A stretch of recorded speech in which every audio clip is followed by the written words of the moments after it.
आइए जुड़ते हैं और इनसे भी जान लेते हैं। आपका नाम? ललित शर्मा। ललित शर्मा जी, अभी जो चुनाव आ रहा है हाल फिलहाल में बहुत ही जोरों शोरों पर है, आपको भी पता होगा।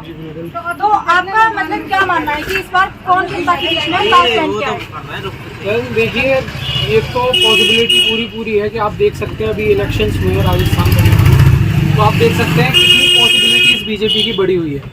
और नो डाउट कि बीजेपी को बीट करना नथिंग मतलब इम्पॉसिबल ही मान लीजिए, कोई बीट कर सकता है। तो मेरे पॉइंट ऑफ व्यू से मैं यही कहना चाहूँगा कि बीजेपी अनबीटेबल है और बीजेपी ही आ रही है। अच्छा, आपने अपना पॉइंट ऑफ व्यू मुझे बता दिया, लेकिन जो दर्शक आपको देख रहे हैं, जो मतलब टारगेट करते हैं कि बीजेपी काम नहीं कर रही है और विकास नहीं हो रहा है, उनके लिए आप क्या करेंगे? फर्स्ट ऑफ ऑल मैं बताना चाहूँगा, जो जनता देख रही है और जनता को सबसे बड़ा कार्य जो दिया है ना बीजेपी ने, आप देख सकते हैं आपका जनवरी में राम मंदिर होने जा रहा है, तो आप देख सकते हैं कि इतने बड़े बड़े कार्य जो आपकी कांग्रेस में आपने देखने को नहीं मिले होंगे, तो आपने देखे हैं कि राम मंदिर ले लीजिए, फिर आप देख ही रहे हैं 2024 आ रही है, फिर आपको मथुरा भी देखने को मिलेगा। और सनातन का जो परचम जिस तरीके से बीजेपी के द्वारा लहराया गया है, जो एक अनजागृत युवा था उसको जागृत किया गया है, जिस तरीके से सनातनी, जैसे आप जान सकते हैं कि पहले कितने आप देख सकते हैं कितने केसेस होते थे, कितना अपराध था। आप उत्तर प्रदेश देख सकते हैं सीधे तरीके से कि उत्तर प्रदेश में आए दिन कैसे केस, मर्डर, फिरौती, लूट, डकैती कितने तरीके से चल रही थी। उस तरीके को पूरी तरीके से आप देख सकते हैं कि पहली बात तो दहशतियों और गुंडागर्दियों को आपकी बीजेपी सरकार ने पूरा मिट्टी में मिला दिया है। आप देख सकते हैं इतने एनकाउंटर, इतनी चीज़ें जो इस सरकार में हुई हैं, आप आदमी भयमुक्त डोल रहा है, लड़कियां आसानी से रात में नाइट आउट कर रही हैं, घूम रही हैं, फिर रही हैं। और नो डाउट आप खुद रिपोर्ट ले रही हैं, आपको खुद पता है कि आप कितना सेफ फील करती हो इस गवर्नमेंट में, जो आपको पिछली गवर्नमेंट में देखने को नहीं मिला होगा।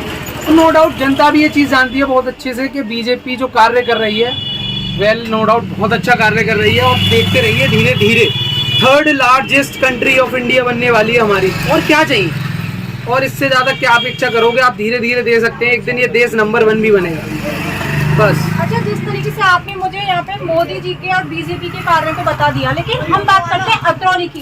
जैसे हम इस टाइम जो मौजूद है वो अतरौली क्षेत्र में है, तो अतरौली के विकास को लेकर के आप क्या कहेंगे, कैसा विकास है यहाँ का? देखिए, हर चीज़ में एक समय लगता है, जो दुर्दशा रही है पिछले समय से, तो उस दुर्दशा को ऐसा होता है कि कार्य को धीरे धीरे किया जाता है। एक ऐसा होता है ना कि किसी भी चीज़ को एक तरीके से पूरी तरीके से उभारा नहीं जा सकता। आप देख सकते हैं कहीं ना कहीं अतरौली उभर रही है, कुछ रोड हैं, कंस्ट्रक्शंस का काम है जो धीरे धीरे आ रहा है, निकल कर आ रहा है, बन रहा है। तो अतरौली भी मैं वेल ये कहना चाहूँगा कि हाँ, डेवलप इतनी नहीं है अतरौली पूरी तरीके से, लेकिन ये है कि धीरे धीरे जिस तरीके से गवर्नमेंट बन रही है, जुड़ रही है, गांव तक सड़कें पहुंचाई जा रही हैं, उस तरीके से आप देख सकते हैं धीरे धीरे अतरौली भी डेवलप है। अच्छा, जैसे आपने मुझे बताया कि समय लगता है, लेकिन मैं आपसे पूछना चाहूंगी पिछले 10 सालों में अब तक जो 10 साल रहे हैं उसमें मतलब कितना इम्प्रूवमेंट हुआ है, किस चीज पे कार्य हुआ है, कौन सा विकास हुआ है अतरौली में? देखिए, इम्प्रूवमेंट तो ये मान लीजिए अतरौली की जो बीजेपी की सत्ता है, आप जान सकते हैं 2017 से ही आई है। उससे पहले आपके माननीय अखिलेश जी के हाथों में था, उनके वीरेश यादव जी के हाथों में था। तो जिस तरीके का जो विकास दिखाया गया है अतरौली में, वो तो 5 साल ये मान लीजिए यूजलेस रहे हैं बिल्कुल। अब जो है जिस तरीके से बीजेपी अतरौली में आई है 2017 से, ये चीज़ मैं आपकी मानूंगा कि 5 साल भी बहुत होती हैं, 5 साल में भी कुछ ना कुछ करके दिखाना चाहिए।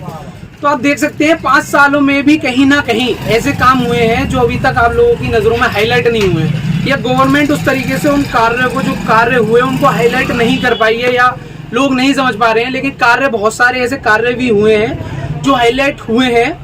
जैसे कि आप देख सकते हैं कि आप बाहनपाड़े में देख सकते हैं एक पार्क बनाया गया है अच्छे से, उस पार्क में लोग बाग आराम से अपना वॉक वगैरह की चीज़ें करते हैं, ज़्यादातर चीज़ें करते हैं।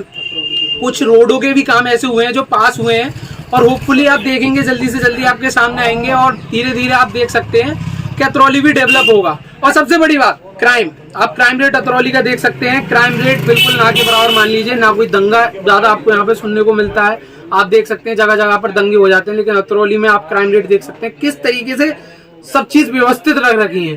तो अतरौली के बारे में तो ये कहना चाहूँगा। रही बात डेवलपमेंट की, तो विकास को प्रगति पे आने के लिए थोड़ा समय लगता है, तो वो थोड़ा समय हमको देख के चलना पड़ेगा। मानते हैं बीजेपी के गवर्नमेंट में सब चीज़ें फास्टली नहीं हो सकती हैं, आप समझ सकते हैं कि सब चीज़ों को एक साथ नहीं किया जा सकता। तो नो डाउट थोड़ा बहुत जनता की तरफ से मेरा भी यही रहेगा कि थोड़ा बहुत इन्वायरमेंट और जो यहाँ का कंस्ट्रक्शन है और डेवलपमेंट है वो थोड़ा वीक है, अदरवाइज नो डाउट अतरौली में भी बीजेपी बहुत अच्छी तरीके से कार्य कर। अच्छा, जिस तरीके से मैं आपसे एक सवाल और करूंगी, अभी आपकी बातें जो बीजेपी के मुद्दों पर रही, अभी हम बात करेंगे सांसद जी को लेके कि जो यहाँ पे सांसद हैं सतीश गौतम जी, क्या उनका अतरौली में आना होता है? अगर वो आते हैं तो उनका जनता के बीच में व्यवहार कैसा होता है? जी, माननीय सांसद जी, उनका कहना चाहेंगे कि वो सभी लोगों को एक साथ लेके चलने का प्रयत्न करते हैं।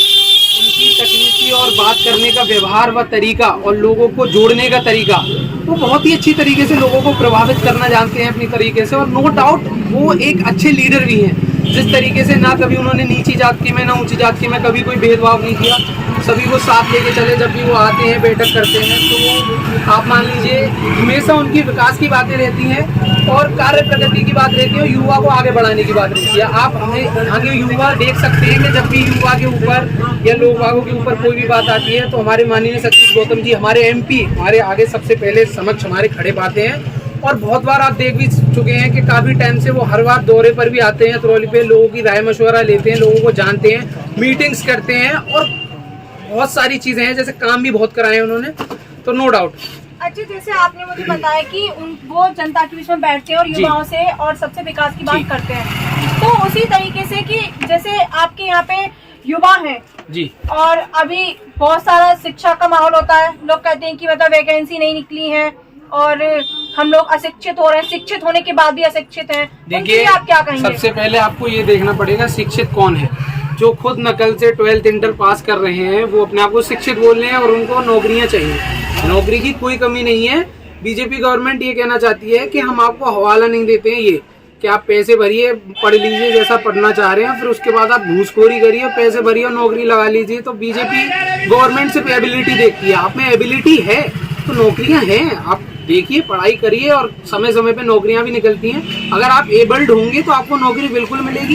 ये जो प्रपंच रचाया जाता है कि नौकरियां नहीं है, ये नहीं है, ये उन्हीं युवाओं के लिए है जो युवा शिक्षित कहीं तक नहीं है लेकिन खुद को शिक्षित बताते हैं। शिक्षितता के अगर उनके बारे में पूछो तो उनकी तकनीकी कुछ नहीं है, प्रोटेस्ट करना ही उनका काम है।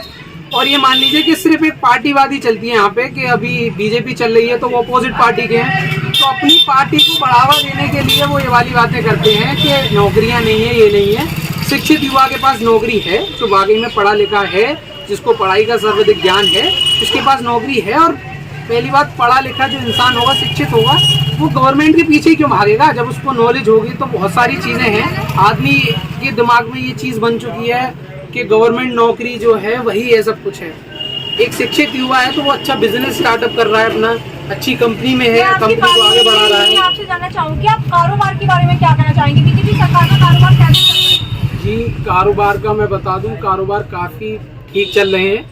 ये हाँ, आप कह सकते हैं कि 2020 के बाद, लॉकडाउन के बाद कारोबार में काफ़ी ज़्यादा उतार चढ़ाव आए हैं, क्योंकि काफ़ी लोगों की जो प्राइवेट नौकरियां थी वो छूट गई। कुछ लोग थे जो घर पर ही रह गए, बाहर से कुछ लोग, मतलब काफ़ी नौकरियां गई, काफ़ी नौकरियां नहीं हो पाई। तो लॉकडाउन के बाद जो अर्थव्यवस्था थी वो कुछ तरीके से बिगड़ चुकी है, जिसने कहीं ना कहीं अंदर तरीके से थोड़ा बहुत टालमटोल और खोखला सा कर दिया है व्यापार को। लेकिन नो डाउट हर घाव को बढ़ने के लिए थोड़ा एक समय लगता है और समय के रहते रहते वो घाव भी बढ़ जाएगा। थोड़ा बहुत व्यापार में थोड़ा बहुत तो चलता है, ये व्यापार है, क्योंकि सब दिन एक से नहीं हो सकते। लेकिन ये है, ये चीज़ को भी ये धीरे धीरे हील हो जाएगी। तो आपका जो सपोर्ट है वो BJP? No doubt BJP forever. Okay, धन्यवाद।